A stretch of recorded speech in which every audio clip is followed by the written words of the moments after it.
안녕하세요. 서바이벌 SF 키트의 공상주의자 토끼 한 마리입니다. 반갑습니다. 네, 저희 오늘은 어떤 작품 다룰 건가요? 저희 오늘은 에디토리얼에서 나온 지금 다이브 사이버펑크 서울 2123 이렇게 나온 책 다룰 거고요. 네, 나온 지는 얼마 안 됐어요. 그렇죠. 네, 엔솔로지인데 6분의 작가님들이 참여를 하셨고요. 김희원 작가님, 박예진 작가님, 박하루 작가님, 그 다음에 이산화 작가님, 이소영 작가님, 정명석 작가님 이렇게 6분이 참여를 하셨습니다.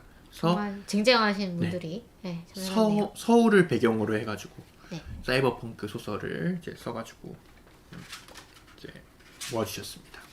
저 서울을 배경으로 사이버펑크 이게 예전에 막 사진이 돌아다녔었잖아요. 서울의 야경, 뭐 네온 사인 이런 것들을 찍었는데 너무 사이버펑크스럽더라. 이렇게 해가지고 사이버펑크 서울 이렇게 해가지고 돌아다닌 적이 있는데 거기에서 아마 착안을 하신 엔솔로지 테마가 아닐까라는 생각이 들고요.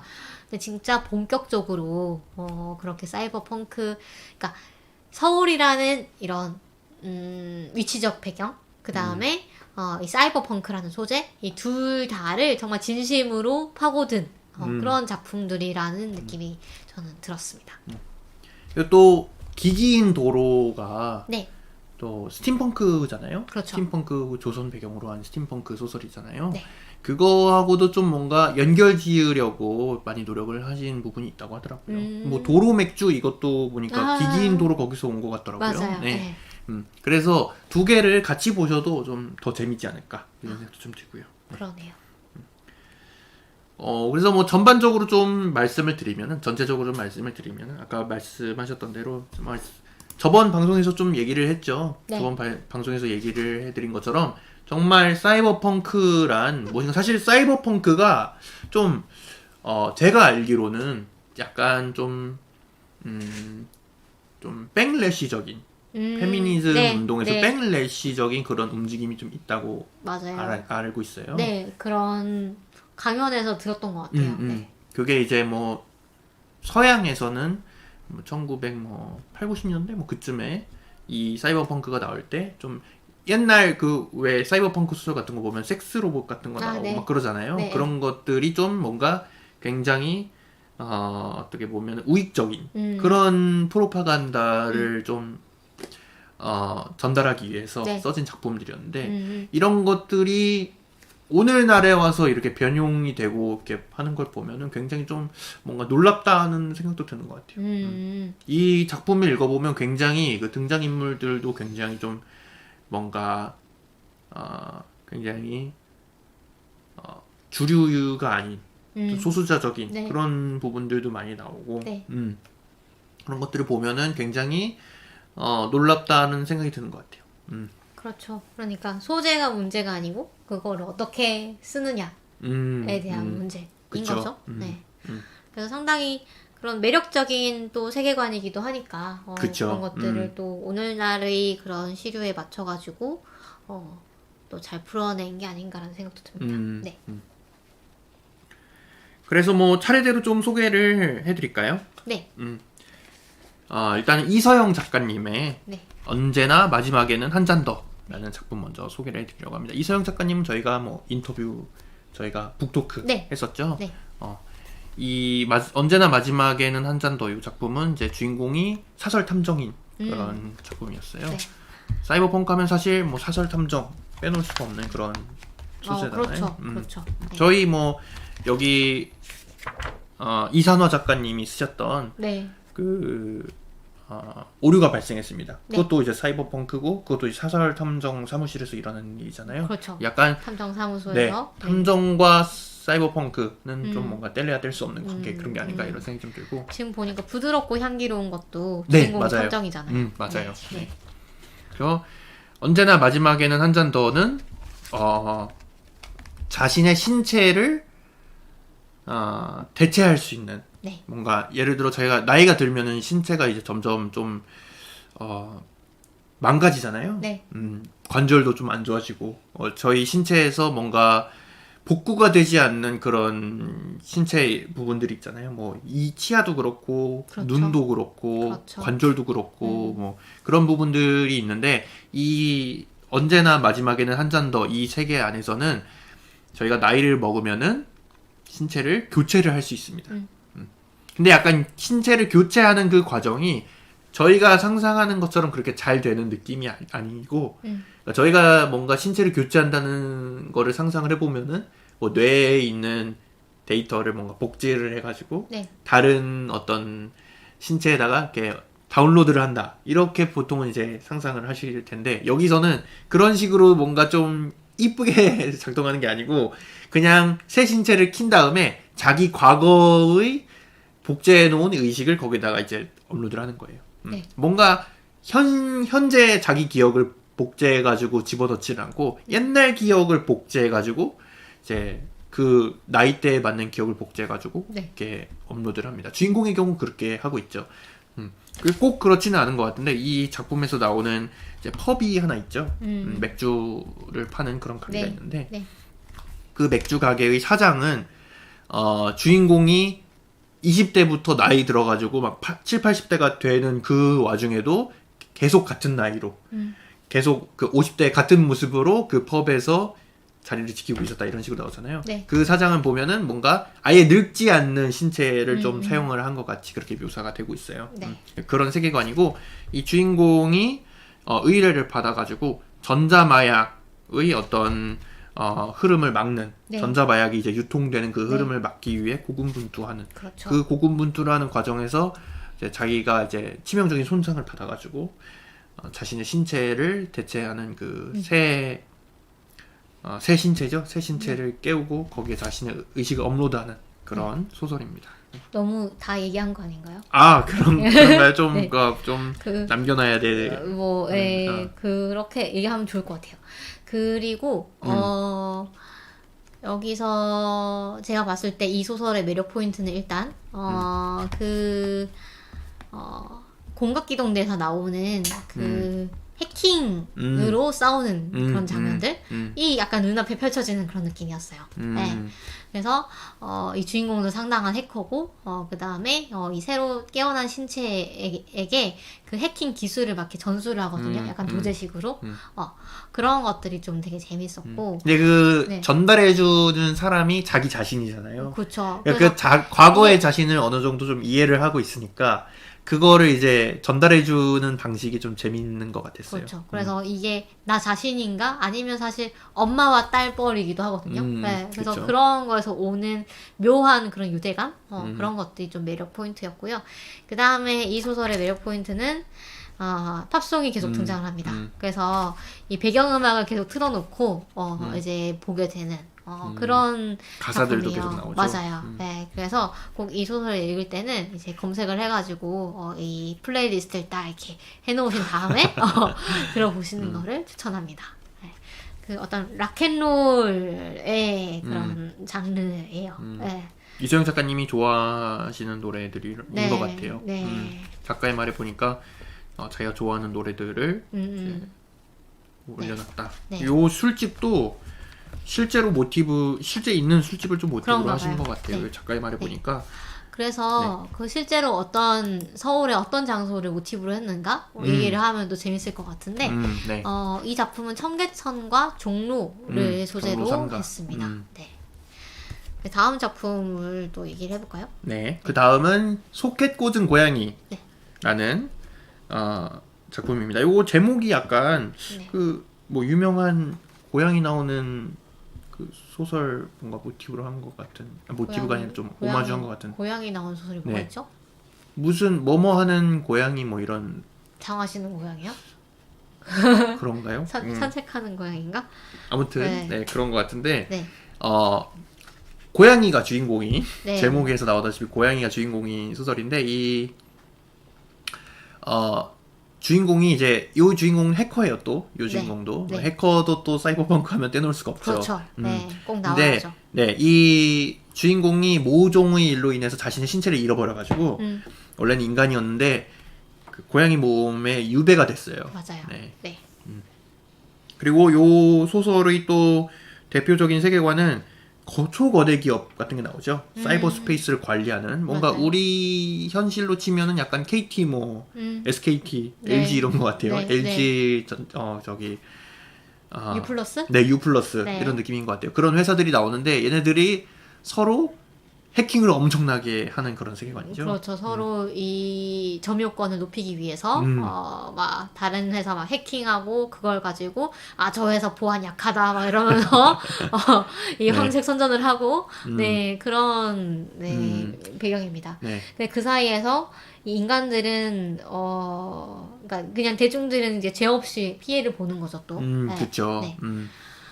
그 과정에서 주인공이 어떤 갈등을 좀 네. 뭔가 해결하는? 네. 해결하는이라고 하기엔 좀 이상한 것 같기도 하고요. 네, 그렇죠. 그런 네. 소설입니다. 네, 그래서 이 소설은 일단 그냥 고양이가 나오는 게 아니고 인간이 고양이 몸에 들어갔다는 게 조금 아쉬울 수도 있지만 그래도 그쵸. 네, 그래도 고양이를 좋아하시는 분이라면 재밌게 아주 읽으실 수 있을 것 같아요. 즐겁게 읽으실 수 있는 그 고양이의 그 귀여움, 이 앙탈 뭐 이런 것들이 아주 잘 나오는 그런 소설이에요. 네, 그래서 이제 주인공이 예를 들면 인간으로서는 할 수 있었는데 고양이로서는 못하는 그런 일들이 있잖아요. 그래서 그런 것들을 인간에게 어떻게 좀 요구를 할 것인가에 대해서 고양이스럽게 막 표현을 한다던가 뭐 인간의 일을 막 방해를 한다던가 뭐 인간을 핥힌다던가 이런 식으로 요구를 하는 그런 장면들이 상당히 재밌습니다. 그리고 또 네. 보면은 제 생각에는 약간 뭐 의도를 하신 것 같은데 네. 약간 고양이로 사실은 태어난 게 아니잖아요. 네. 근데 고양이의 행동 양식을 어느 정도 좀 몸에 익히고 있는 것처럼 그려지는 게 네. 약간 뭔가 의도를 하신 것 같아요. 그렇죠. 뭔가 뇌 데이터를 그대로 다 덮어 씌워가지고 원래 있던 기억을 삭제하는 게 아니라 뭔가 고양이로서의 습관 남아 있어가지고 인간임에도 불구하고 좀 뭔가 고양이처럼 네. 그런 행동하는 그런 그렇죠. 내용도 고양이로서의 본능을 참지 나오고. 못하죠. 네. 그래가지고 막 이제 그 고양이 화장실을 쓰다던가 그런 것도 나오고 네. 또 그 주인공이 정준이라는 그 집사의 네. 집에서 살아가잖아요. 네. 그런데 이 정준이가 보면은 무한도전이랑 뭐 런닝맨 런닝맨. 이런 것의 팬이다 네. 이렇게 나오는데 네. 2123년에도 그렇죠. 무한도전과 런닝맨이 아직도 인기가 있구나 이런 것들이 좀 재밌는 것 같아요. 재밌죠. 저도 사실 무한도전 엄청 팬이어가지고 아하. 맨날 무한도전 저기 그 5분 순삭 뭐 이런 거 보거든요, 유튜브에서. 약간 공감이 돼가지고. 네. 그리고 이 작품의 배경은 홍대입니다. 네, 맞아요. 홍대에 그렇게 이제 길고양이들이 많은가 봐요. 네, 그리고 이제 먹이 주는 분들도 많고, 그래서 이제 홍대를 배경으로 하는 것 같습니다.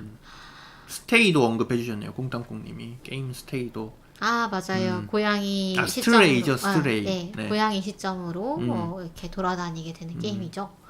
또 요 작품에서 또 재밌는 게 버추얼 아이돌 같은 게 나와요. 맞아요. 레지나라고 하는 버추얼 네. 아이돌이 나오는데 이 레지나의 공연 공연하는 과정하고 이렇게 사건이 연루가 되죠. 네, 그렇죠. 요즘 또 버추얼 아이돌이 엄청 또 인기잖아요. 그런가요? 그쵸? 뭐가 있죠? 버추얼 아이돌 뭐 인터넷에 그냥 유튜브에 들어가면은 뭐 아무거나 볼 수 있죠. 요즘 트위치에 같은 데서 방송하시는 분들 보면은 거의 다는 아니고 한 뭐 50-60%는 다 아바타를 가지고 네. 하세요. 네. 그리고 뭐 실명을 안 드러내는 분들도 많고 얼굴도 공개 안 하시는 분들도 많고. 뭐 버튜버라고 하죠. 그렇죠. 버튜버 네 그렇게 얘기를 하죠. 네. 그래서 근데 또 이 버추얼 아이돌은 또 네. 다른 거니까. 그렇죠. 버추얼 네. 아이돌은 또 다르죠. 버추얼 네. 아이돌은 뭐 그런 건가요? 그 목소리 해주는 뭐죠? 파돌리기 송으로 유명한. 보컬로이드요? 네, 보컬로이드 뭐 이런 네. 거하고 좀 연관이 있을까요? 보컬로이드들도 있고 최근에 보니까 그렇게 버추얼 인격을 가지고 정말 아이돌 그룹을 만든 것도 있더라고요. 네. 그래서 그 소설 원작인데 그걸 가지고 만들었던 건가요? 그런 그거는 걸로 잘 제가 모르겠는데 기억나는데. 그랬나요? 그래서 여기에 나오는 이제 버추얼 아이돌은 약간 그 마크로스 프론티어에 나오는 것 같은 그런 이제 어떤 VR 기술을 아주 잘 활용을 한 그 안에서 이제 VR 공연을 하는 그런 아이돌인 것 같습니다. 이세계 아이돌 요즘 유명하죠. 인기 버튜버 이세계 아이돌. 네. 그리고 그 로나 유니버스 뭐 이런 것도 있었잖아요. 그게 뭔가요? 서유리 씨가 이제 네. 그 로나라는 버추얼 아이돌로 데뷔를 해가지고 연기를 하는 그런 것도 있었고 그렇구나. 고세구가 유명하죠. 그게 뭔가요? 고양이는 세상을 구한다. 고양이가 세상을 구한다라는 거에 이제 안마를 딴 버추얼 아이돌인데 네. 유튜브에서 이제 보실 수 있습니다. 오. 노래도 굉장히 잘 부르고 요즘 굉장히 유명하죠. 저 요즘 맞아요. GPT랑 연결해가지고 실제로 말도 이제 다 기계가 하는 그런 이제 버추얼 아이돌도 있다고 들었어요. 그렇구나. 자, 그래서 그런 작품이었고요. 속해 꽂은 고양이. 그다음에 부드럽고 향기로운 것. 네. 요거는 용산 전자상가를 배경으로 한 작품입니다. 요거는 이제 주인공이 이것도 탐정이죠. 탐정물이죠. 네, 박하루 작가님의 소설이고요. 네. 국회의원의 의뢰를 받아가지고 어떤 물건을 훔치고 도망간 어떤 사람을 추적하는. 네. 근데 그 사람이 용산에 있는데 이 용산이라는 곳은 뭔가 너무 마계 같은 곳이라서 그렇죠. 약간, 평소에는 네. 평소에는 이곳의 의뢰를 받지 않는 이곳을 대상으로 하는 의뢰는 받지 않는 약간 구룡성체 그렇죠. 저도 구룡성체 생각이 났어요. 네. 정말 마계 약간 던전 이런 느낌으로 또 보면은 막 그 방들이 막 움직이는 것 같아요. 그렇죠? 네, 좌표가 막 이렇게 움직이는, 그러니까 어떤 각 호실들이 막 이렇게 막 이동을 하기도 하는 그런 곳이라서 더더욱 길을 찾기가 힘들고, 그래서 여기에서 어딘가 뭐 가려면은 가이드가 필요하고, 그래서 이 가이드들은 약간 브로커 같은 느낌으로 이렇게 의뢰를 또 이제 수락을 하는 그런 구조입니다. 네. 그래서 주인공이 어떤 가이드 할아버지를 따라서 갔더니 수만 씨죠. 네. 이름이 굉장히 재밌어요. 네, 주인공 이름이 파사이. 네, 맞아요. 네. 그다음에 이 주인공을 돕는 그 감투 역이 나오잖아요. 그 뭐라 그러죠? 그런 역을? 사이드킥. 네, 사이드킥이 까오가 나오죠. 까오. 네. 약간 좀 다국적적인 그런 냄새가 나는 것 같아요. 그렇죠. 약간 다른 문화권에서 우리나라로 사람들이 많이 유입이 돼가지고 뭔가 이렇게 어우러져서 살아가고 있는 그런 모습이 아닐까 이름들을 보면 그런 상상이 들게 하는 것 같고 네. 또 이 이야기의 재미있는 점은 그건 것 같아요. 이 정치, 그렇죠. 민주주의가 어떻게 됐는가 그리고 대해서. 이 사이비 종교가 등장을 하는데 저희가 익히 잘 아는 모 전 대통령을 네. 성모화하여서 네. 네 떠받드는 그런 이제 사이비 언젠간 종교가 다시 돌아오실 나오는데 것이다 뭐 이렇게 네, 주장을 하면서 그렇죠. 그래서 되게 좀 맞아요. 그 우리나라 사람이라면 더 재미있게 읽을 수 있는 약간 네. 섬뜩하기도 했어요 읽으면서. 약간 일어날 법하죠. 그쵸. 약간 그럴 무서운 수도, 그런. 네 있다는 생각도 들고 네 그렇습니다. 이것도 재밌었고요. 네. 그리고 이거는 네. 보면 액션 같은 것도 약간 굉장히 호쾌한 맞아요. 네. 약간 하드보일드한 그런 그렇죠. 액션. 그리고 주인공이 여성인 것 같죠? 네, 맞아요. 여성인데 키가 190이 덩치가 넘는. 큰 탐정입니다. 네. 그래서 우리가 보통 탐정하면 이 남성으로 보통 생각을 하는데 여성이고 또 이제 덩치가 크고 싸움을 잘하는. 그래서 그것도 재밌었어요. 네. 그 다음에 이제 마지막 변호사. 네. 이거는 정명섭 작가님의 작품이고요. 서초동을 배경으로 합니다. 말 그대로 마지막 변호사가 나오는데요. 이 AI가 요즘에 뭐 변호사보다 뭐 이렇게 잘 판례를 검색을 하는 걸 잘 하니까 인공지능으로 다 네, 대체가 돼가지고. 네. 그래서 인공지능으로 결국 대체가 된 미래입니다. 그래서 마지막 인간 변호사인 주인공이 뭐 어떤 뭐 문제를 해결을 하는 그런 내용이죠. 네. 로봇이 의뢰를 가지고 오죠. 로봇이 버스 드라이버인데 아동 학대를 당하는 아이가 있는 것 같다. 네. 이 아이가 뭐 버스를 매일 타고 몇백 회를 탔는데 요즘 들어서 안 보이고 있다. 근데 이 아이가 뭔가 아동학대를 당하는 것 같은 징후가 있다. 그래서 주인공한테 도움을 요청하죠. 도움을 요청한 이유가 이 아이가 다니는 학교에 정보 공개 요청을 해야 되는데 그 정보 공개 요청은 사람이 할 수 있도록 돼 있어요. 뭔가 그러니까 인간만 할 수 있도록 돼 있나요? 그거는 아니고 네. 뭔가 법이 약간 이상하게 돼 있어가지고 제가 정확하게 기억이 안 나는데 원래는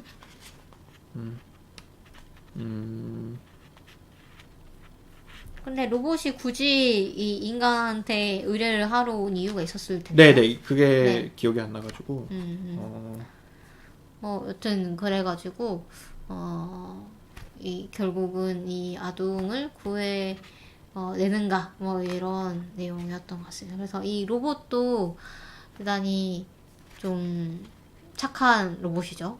이 애를 굳이 이 애기가 이 안부를 굳이 궁금해하고 그걸 가지고 의뢰를 하러 또 굳이 변호사를 찾아가지고 오는 그런 면들이 이제 제가 못 찾겠네요. 네, 좀 네. 이 소설에서 재밌는 점은 이 로봇에 대해서 작중의 등장인물들이 가지는 태도가 뭔가 다층적이고 다양하고 다른 점이 재밌는 것 같아요. 그렇죠. 사실 주인공 입장에서는 로봇이 원망스러울 거잖아요. 그렇죠. 근데 이 그렇게 자세 드러나지 때문에. 않잖아요. 그렇죠.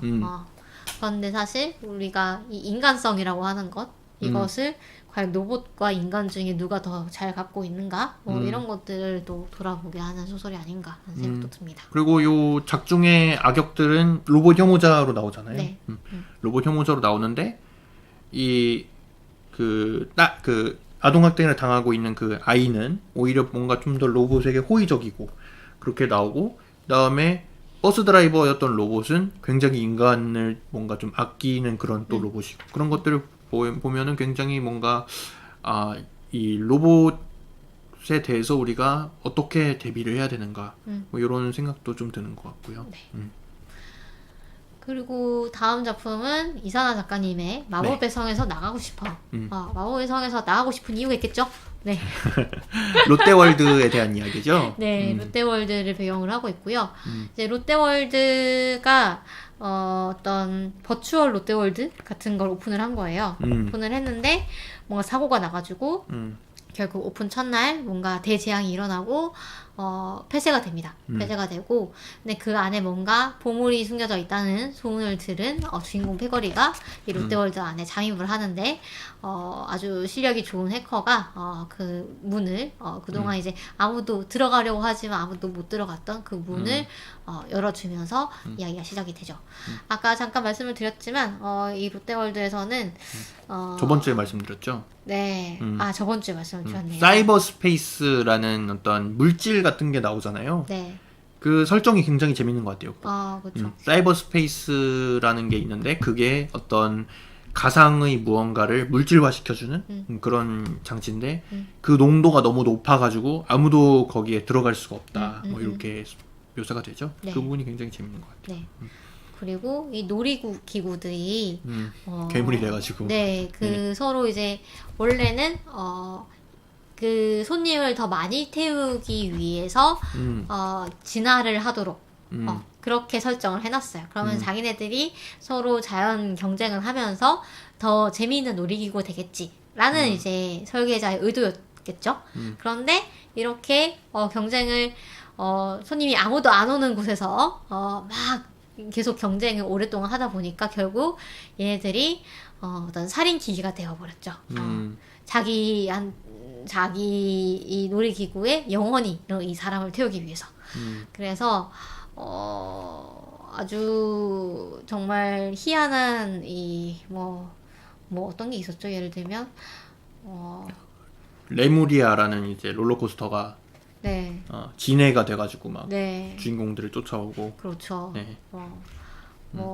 우리가 흔히 볼 수 있는 그런 놀이기구들 있잖아요. 그런 기구들이 마개조가 돼가지고 아주 무서운 그래비티 드롭 이런, 뭐 요거는 그거 네. 같아요. 그 하늘에서 떨어지는 거 자이로 드롭 뭐 이런 것들도 있고 네. 네. 그다음에 바이킹, 네. 바이킹도 나오죠. 그렇죠. 바이킹이나 뭐 그 물에 쫙 가는 그런 열차 같은 거 있잖아요. 걔네들이 호름라이드. 네, 막 완전 그 수중 괴물 같이 막 나오고, 네, 그런 것들이 너무 재밌었고. 근데 이렇게 막 네, 그 롯데월드에서 사람들이 막 다 막 실종이 된 거잖아요. 네, 그렇죠. 그런데 아무도 이렇게 막 관심을 안 가지고 이런 현실 속에서 뭔가 일이 벌어지는 거잖아요. 그런 것들을 보면 이게 약간 뭔가 재난 소설 같은 느낌도 좀 드는 것 그렇죠. 같아요. 네, 그래서 읽으면서 약간 짠하기도 했어요. 이 스포일 수도 있는데 이 해커가 네, 사실은 생존자였다라는 설정이잖아요. 네. 그런 부분들이 약간 짠하기도 했던 것 같아요. 맞아요. 그다음 사실 저는 이 작품을 좀 제일 재밌게 읽었던 것 같아요. 어떤 거요? 읽는 재미가 있었던 것 같아요. 이 마법의 성에서 나가고 싶어.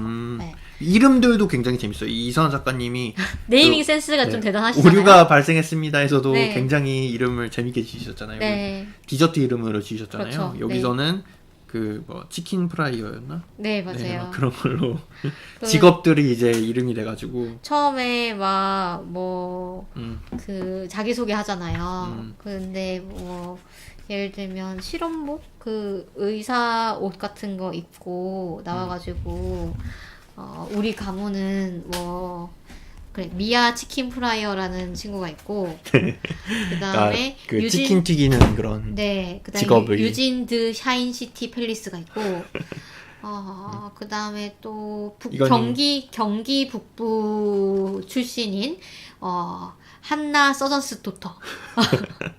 서전스 도터겠죠? 그러니까 의사의 도터였을 텐데, 예. 그래서 이 친구는 용병입니다. 그래서 의사 가운을 걸치고 문신을 막 하고, 그다음에 아주 거대한 무기를 휘두르는 그런 친구로 나옵니다. 그 다음에 막 자동차를 타고 다니는데 자동차가 갑자기 엑소슈트로 개조가 돼가지고 그렇죠. 네, 날아다니고 네. 굉장히 네. 액션이 재밌는 네. 호쾌한 그런 이야기였어요. 그렇죠. 그래서 너무 이제 그 약간 눈앞에 그려지는 그런 부분들이 있고 그래서 너무 재밌어요. 그다음에 마지막 작품이 돈은 돈이고 인생은 인생이다. 라는 작품이고 김유한 작가님의 작품인데 배경은 성북구네요. 네. 성북구도 나오고 강남도 나오고 네. 뭐 약간 서울을 정말 다 막 종횡무진하는 여기는 진짜로 뭔가 사람들이 그냥 사이버 스페이스 안에서 살아가고 사이버 스페이스를 통해 가지고 뭐 다른 육체로도 막 들어가고 하잖아요. 네. 그래가지고 그냥 서울을 뭔가 정말 막 종횡무진하는 그런 느낌의 소설이었던 것 같아요. 네. 요게 저는 굉장히 재밌었던 것 같아요. 굉장히 속도감이 있어가지고 읽는데 속도감이 있어가지고 재밌게 읽었어요. 그 주인공이 막 그 추적을 피하기 위해서 막 더미네이터를 막 뿌리고 네. 그다음에 사람들을 막 그 자기를 괴롭힌 사람들 막 복수하려고 막 그 범죄를 막 아무렇지도 않게 막 저지르고 그러잖아요. 그런 것들이 굉장히 뭔가 약간 소름이 돋는 그런 분위기가 있었던 것 같아요. 굉장히 디스토피아적인 네. 그런 것들이 재밌었던 것 같아요. 네. 정말로 뭔가 법이라는 것이 더 이상 뭔가 제기능을 하지 않는 그런 세상 네. 그런 것들이 굉장히 좀 뭔가 끔찍하면서도 굉장히 어떤 충격적인 네. 그런 소설이었습니다. 그리고 보면은 마약 문제가 굉장히 또 많이 나오는 것 같아요. 그러네요. 이야기들에서 그러네요. 이건 약간 뭔가 네. 우리 현실의 요즘 문제하고도 네. 좀 연관되지 않나 이런 생각도 좀 들고요. 요즘 워낙 또 마약 문제가 요즘 그러게요. 심각하잖아요. 그러게요. 저 최근에 그런 뉴스도 봤어요. 그 대치동의 학원가에서 어떤 사람이 그냥 음료수 머리 좋아지는 음료수라고 집중력 높아지는 음료수라고 막 이렇게 시식을 하라고 막 이렇게 한 거예요. 그렇게 한 다음에 그 학생들이 그걸 마시잖아요. 네. 근데 그 음료수 안에 마약 성분이 든 거예요. 그래서 그 학생의 학부모한테 전화를 해가지고 너 자식이 마약 하니까 나한테 이제 헐. 그 협박을 하는 거죠. 아. 돈을 뜯어내는 거죠. 그 잡혀가지고 그 학부모는 얼마나 놀라고 그 다음에 또 자식이 중독됐을 수도 있으니까 그런 게 얼마나 걱정이 되겠어요. 그래서 그런 사태도 있더라고요. 여기 주인공은 이제 어릴 때 마약을 하다가 그 코마 상태에 빠져버리죠. 몸이 코마 상태에 빠져버려가지고 의식만 사이버 스페이스로 탈출해가지고 자기 의식을 개에다가 로봇 개에다가 업로드를 해가지고 개의 몸으로 살아가는 그런 상황입니다. 그러면서 막 이제 마약을 나르는 일을 하고 네. 그러다가 이제 어디서 마약을 주워가지고 그것을 파는 그런 그 내용이죠. 네. 굉장히 재밌는 그런 이야기였습니다. 그래서 저희가 다 대충 다뤄봤는데 저희가 소개해드린 것보다 훨씬 재밌으니까요. 네. 반전들도 저희가 말씀 안 드린 것도 좀 맞아요. 있고 네. 책 꼭 한번 읽어보시고 뭔가 사이버펑크가 땡긴다 그러면은 뭔가 맞아요. 자신 있게 좀 추천해드릴 수 있을 것 맞아요. 같아요. 사이버펑크 좋아하시는 공각계동대 재밌게 읽으셨다. 꼭 재밌게 보셨으면은 꼭 보셔야 되고 뭐 뭔가 사이버펑크 장르 쪽에서도 좀 네. 뭔가 좀 좀 리퍼 할 만한 그런 뭐라 그러죠? 사이버펑크 장르 쪽에서도 좀 꼽을 만한 네. 그런 작품이 아닌가. 맞아요. 네, 사이버펑크 쪽에서 상당히 잘 쓰신 작품들이라고 생각을 합니다. 게다가 배경이 서울이라는 점에서 약간 제가 예전에 한국 SF를 처음 읽기 시작했을 때 느꼈던 쾌감이 그런 거였거든요. 한국을 배경으로 하는데 SF가 이렇게 멋지게 전개가 된다니? 라는 거를 예를 들면 뭐 듀나 작가님의 대리전이라든가 이런 걸 보면서 느꼈는데 그런 쾌감을 또 한번 느끼게 한 그런 소설들이었습니다. 네. 자, 네. 그러면은 오늘 여기까지 하고 마무리하면 좋을 것 같아요. 네. 네. 저희 방송은 유튜브와 팟빵 그리고 스포티파이 그 다음에 또 어디죠? 흐름드살로 팟캐스트. 흐름드살로 그리고 아이튠즈 팟캐스트에서 들으실 수 있고요. 저희 페이스북, 인스타그램 그리고 트위터로 소통을 하고 있습니다. 여러분 많이 좋아요 그리고 댓글 알려주시고 네. 여러분들이 청취자가 있다는 것을 저희에게 존재를 어떻게라도 네. 알려주시면 저희는 너무나 힘이 납니다. 네, 그러면 저희 다음 주에 뭘로 찾아뵙죠? 저희 다음 주에는 아작에서 나온 더 베스트 오브 차이니즈 SF 중국 여성 SF 걸작선 그래서 중국 SF 다룰 예정이고요. 네. 요 책뿐만 아니라 제가 이제 이것저것 중국 SF의 역사라든가 뭐 요즘은 어떤 소설이 써지고 있나 이런 것들 찾아가지고 좀 정리를 해봤습니다. 그래서 그런 것들도 한번 소개를 해드리려고 합니다. 네. 네. 놓치지 마세요. 네, 그러면 다음 주에 뵙겠습니다. 바이바이.